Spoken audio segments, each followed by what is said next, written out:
in Geneva, an Ebace. It's the second day of exhibition. I arrived here yesterday. I had a chance to walk around and look at the premieres. So there was one significant premiere of Global 55, 65, and 7500. I'm going to show you them later on, and I will tell you all I know about them.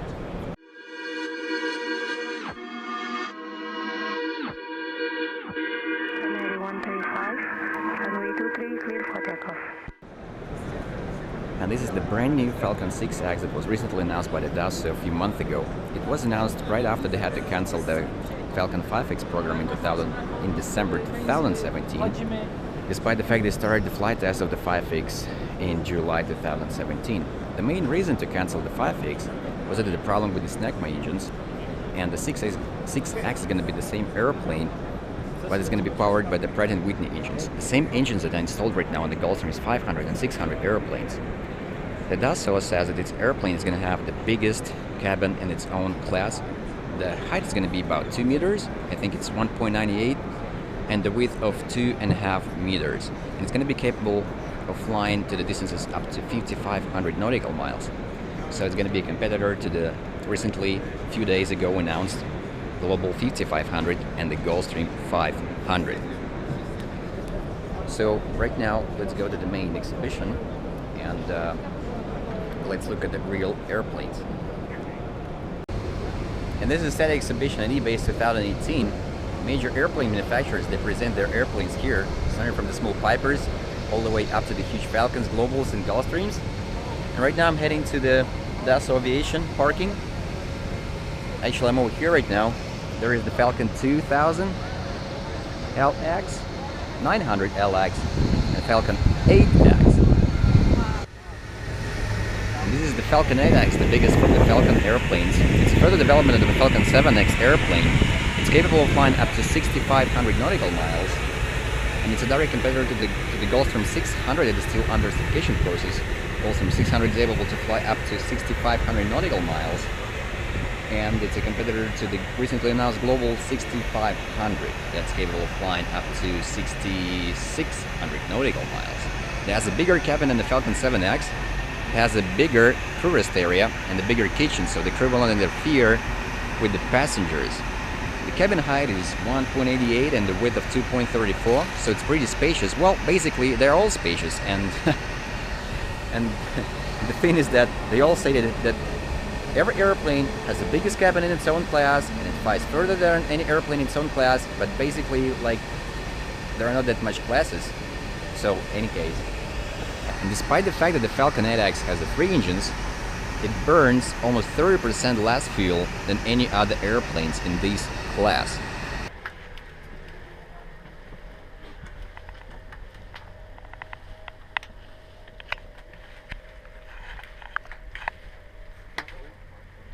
Nice, right? Yeah, very nice.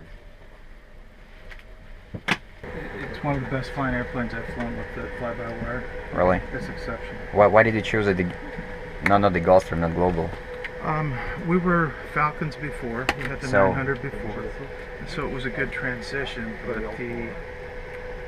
until Gulfstream made Global was always competitive, but Gulfstream until fuel efficiency became better. It was amazing to our executives. With 3 engines, it's very fuel efficient, right? We burn a third less fuel than a 2-engine Gulfstream, and it's everything that they advertise when it comes to performance. And you're going to go to 8X? I hope so. We're working on our executives, and we're kind of waiting. Is there much difference? An extra 500 miles in range, but the biggest difference is the longer body from here on up. Okay. On the 7X, it's similar to your 2000. It's Okay, similar to the 900. It's a smaller cabin area, and you have a better designated crew rest area here. Okay. Because this comes up and you can lay flat there. I think we can even open that up. Okay. And so it's you get more space up here. Cool. Wonderful. And that way we don't have to walk through the cabin to use the aft lav. The forward lav is difficult to use. So we don't have to walk through as much, and we can keep them private. So Nice. mainly, this is the biggest thing. Plus, you have Easy 3. I'm going to the Bombardier parking right now. Interesting fact is that they had the premiere of a Global 55 and 6500 a few days ago, but they don't have the Global 6500 over here. The one they have is a Global 7500, and it looks like it's straight from the factory, so it's just straight over there. So what happens, your passengers are here, right? They can access this washroom without disturbing the stewardess working in the galley, right? So this is your living room. Again, after your living room, you go to a dining room. This is an yin and yang table. This joint, the chairs pull out, it becomes a 6-place seating area. So a nice 6-place dining. After you had your dining, this is a lounge area. So you have a divan with a big screen TV so you can lounge. Another interesting fact is that I came to Geneva about a week ago, and this one was actually staying in the ramp, and it had a Global 7000 marking on the tail. So most likely they just changed the numbers just a few days before the exposition. So right now it has a Global 7500 marking over there. As you see, it's still reading experimental, first flight test vehicle. So I don't know why, but the 6500 is not exposition over here. All we have is just those models, 55, 75, and 6500. The 6500 was here in Geneva a few days ago. The premiere was in the hangar, the TAG Aviation hangar. The main difference from Global 5000 and 6000 is that the Global 55 and 6500, they have a brand new engines. They have a Pratt & Whitney Pearl engines. They have a better aerodynamics, improvement in the cabin layout, and improvement in the avionics. Gulfstreams. Morning, bonjour. I'm at the Gulfstream parking right now. Behind me is a state-of-the-art machine, Gulfstream 650ER. It's capable to fly up to 7,000 nautical miles. It has the biggest cabin in the class, with a height of 2 meters and with a width about 2.6 meters. But right now I'm gonna go and take a look at a brand new Gulfstream 500 and 600. This is the brand new Gulfstream 600, and this is the Gulfstream 500 airplanes. It's not a further development of the Gulfstream 450 and 550 airplanes. These two are the brand new airplanes that are going to join the Gulfstream family. The 500 is going to be certified later this summer 2018, and the 600 is going to join the smaller one next year. They're both airplanes that are powered by the brand new Pratt & Whitney engines. The 500 is capable to fly up to 5,200 nautical miles, and the 600 is able to fly up to 6,500 nautical miles. So I already talked about the competitors, about the Falcon and the Bombardier. So right now I wait to get inside the 600 and tell a little bit more about the brand new cockpit and technologies they have in there, like active fly-by-wire side sticks and etc. Well, as you can see, you've got the active side sticks there, and you can put your hand on it and give it a shot, and you can notice that they do move. The rest of the competition has all passive side sticks, which means the other stick does not move. And Gulfstream waited for this technology before it was pretty complicated, right? Well, yeah, it's above my level of expertise as a pilot, but the engineers put this together. We waited for this technology to come. We were the first to do it, and we waited for that because of safety reasons. There were some incidents with some other manufacturers, and so we waited for that.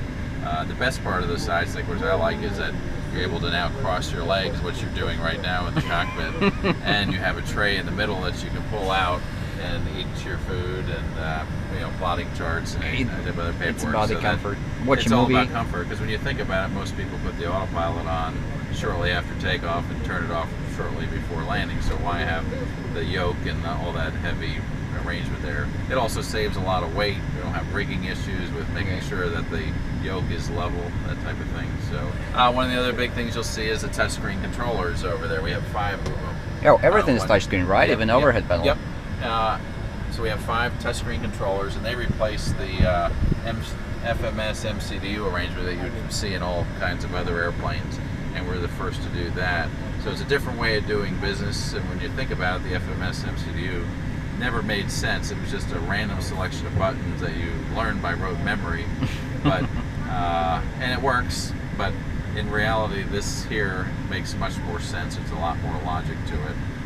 It's not an iPad.